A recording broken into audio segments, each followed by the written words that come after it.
সেই চিল আর খুঁজে পাই না। কমপক্ষে কানে হাত দিয়ে দেখেন। আপনাদের এই আহমদনগর আর শালশিরির এই গণ্ডগ্রামে এসে আক্রমণ না করে মাদ্রাসা আলিয়ার সামনের গেটে আমরা বসে আছি গত 70 বছর ধরে। আমাদের কাছে কেন আসেন না আপনারা?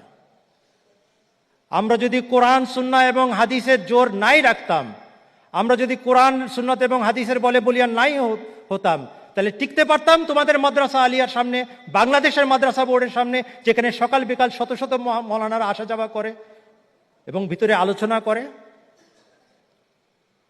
কিভাবে টিকে আছি বাংলাদেশের বুকে? কোরআনের জোরে টিকে আছি বাংলাদেশের মুখে। কিভাবে টিকে আছি বাংলাদেশের বুকে? সুন্নতে রাসূল সাল্লাল্লাহু আলাইহি ওয়াসাল্লামের জোরে টিকে আছি বাংলাদেশের বুকে। বাংলাদেশের মুসলমান যতই পচে গিয়ে থাক, কোরআনের কথা বললে তারা মেনে নেয়। বাংলাদেশের মুসলমান যতই অবক্ষয়ের শিকার হয়ে থাক, সুন্নতে রাসূল সাল্লাল্লাহু আলাইহি ওয়াসাল্লাম দেখিয়ে দিলে মান্য করে তারা।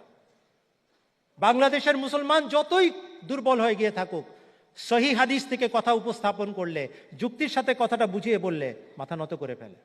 এই কারণে আমরা টিকে আছি। কেবল টিকে নাই, খুব ভালোভাবে টিকে আছি। কেবল ভালোভাবে টিকে নাই, আপনাদের জানার চেয়ে অনেক বেশি ভালোভাবে টিকে আছে।